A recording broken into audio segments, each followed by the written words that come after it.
Mr. Speaker, a recession can be defined as 2 consecutive quarters of flat or negative GDP growth. By that definition, Canada is in a recession. The government has downplayed the seriousness of these 2 consecutive flat to negative quarters of growth and painted a picture of an economy with underlying strength. But that fails to take into account the bigger picture. And here is the bigger picture. In 3 of the last 4 quarters, aggregate GDP shrunk. And that comes on the heels of years of shrinking per capita GDP. Per capita GDP is a more important measure than aggregate GDP. Here's why. Decades from now, it would be far better to live in a country of 40 million Canadians making double what they make now than to live in a country with 100 million Canadians making the same as they make now. The first country would have a smaller economy than the latter, but it would be more cohesive, more prosperous, and more environmentally sustainable with higher levels of individual income. Many corporate CEOs would prefer the latter country because the total accessible market would be larger, but the average Canadian would be poorer for it. Looking at the last 3 years, the picture on per capita GDP is grim. Canada was effectively in a per capita recession in 2023 and 2024. In 2022, per capita GDP stood at $60,735.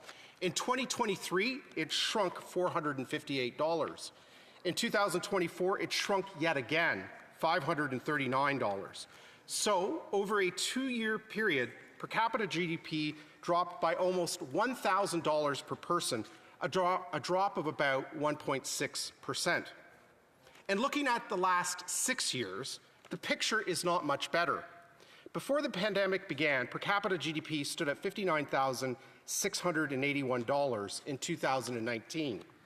Last year, it stood at $60,073, an increase of only $392 over 6 years.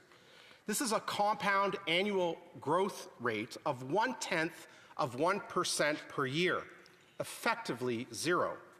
All the while, the cost of living skyrocketed. And the picture is just as bad when we look at last year.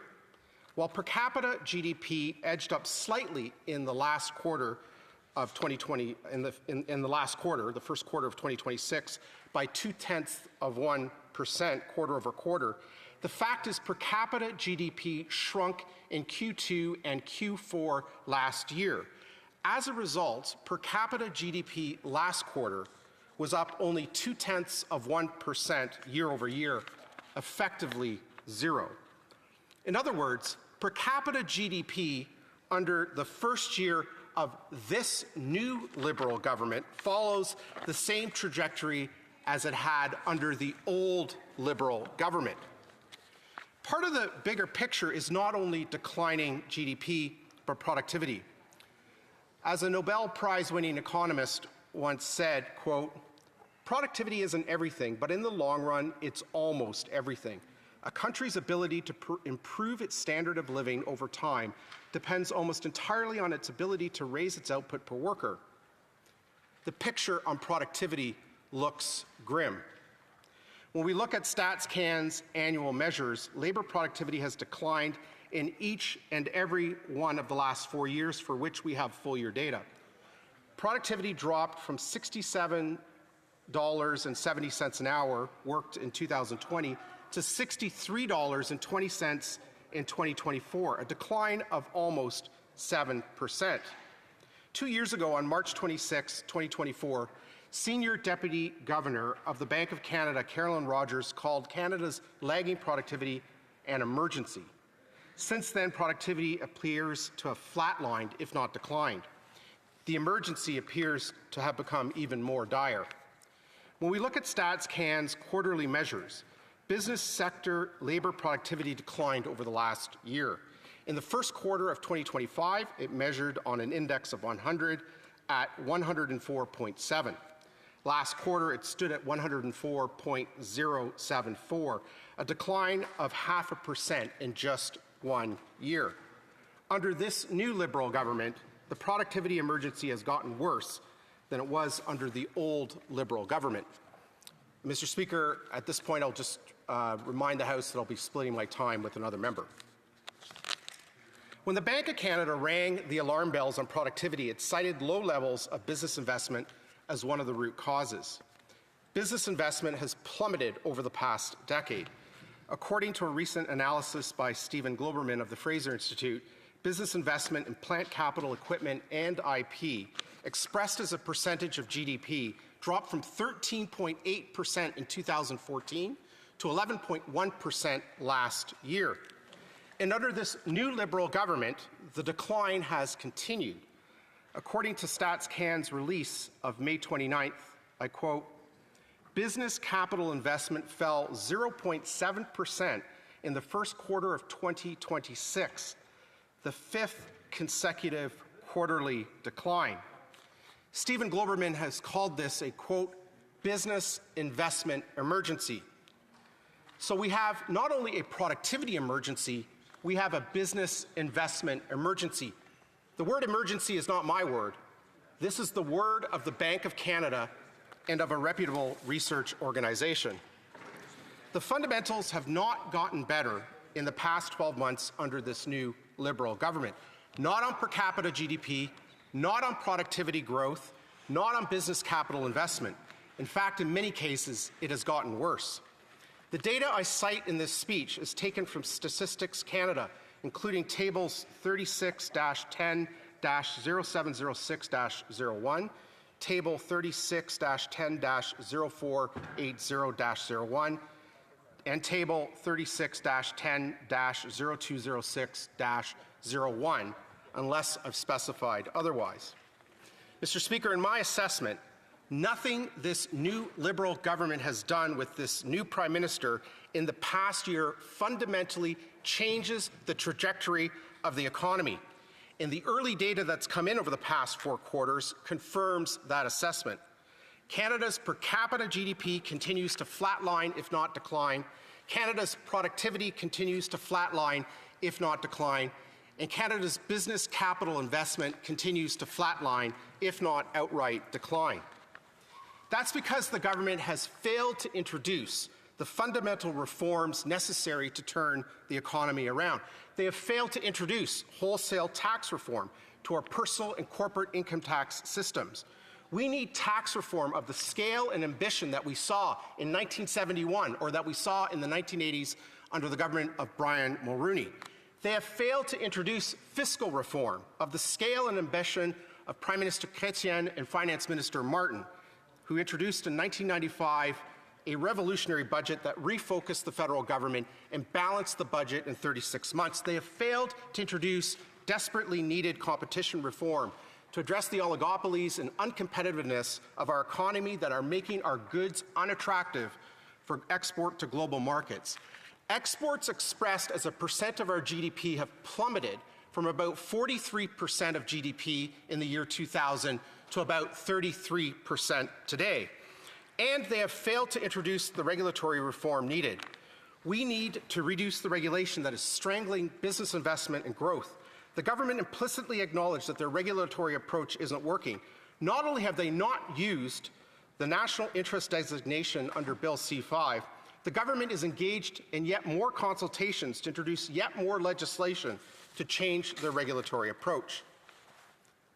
Until early April, the government could argue that it didn't have the power to enact these fundamental reforms because it didn't have a majority.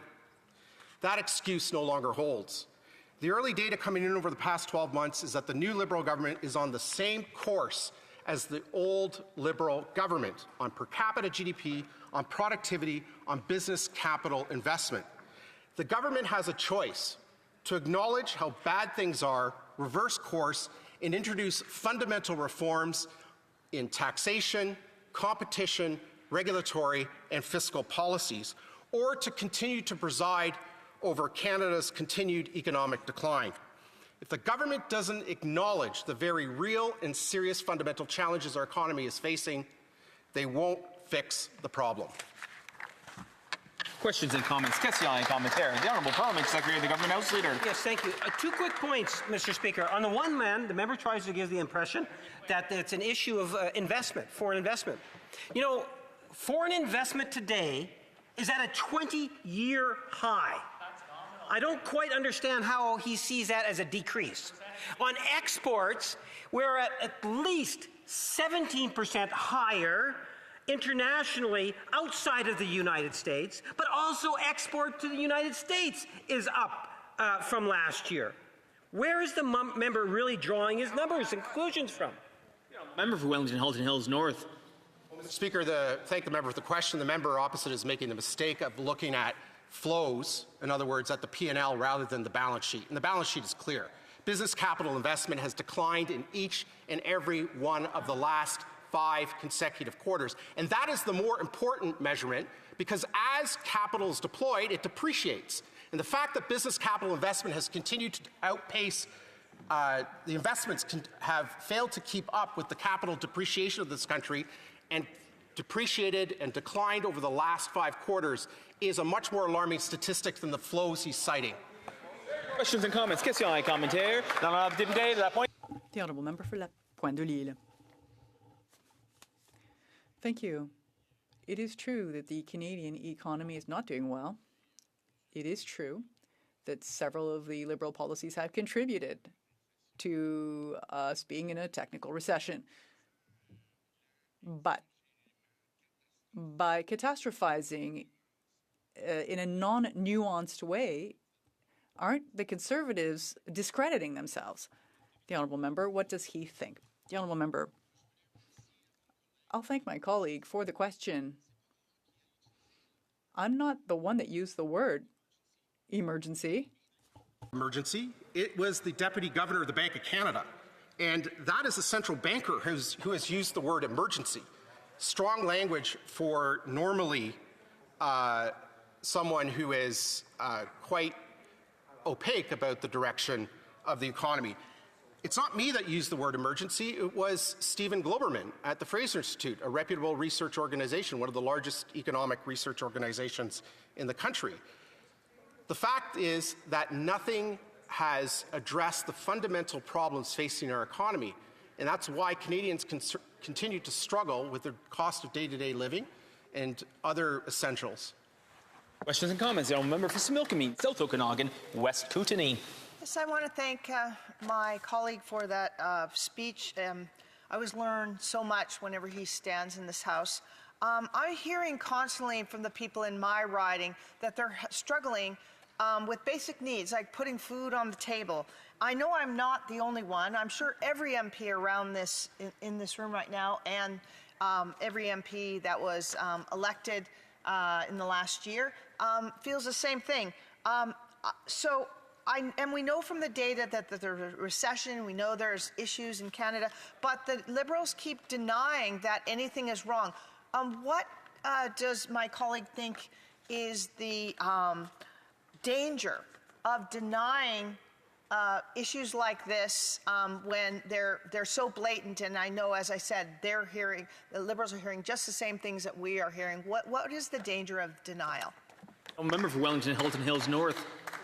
One of the dangers of denial is that we're going to see a brain drain from this country to our neighbour to the south. According to TD Bank's study that was released on May 21st, Canada's top skilled workers are leaving for the United States in droves for lower taxes and higher pay. I quote, "Canada is not hollowing out, it is spilling out at the top.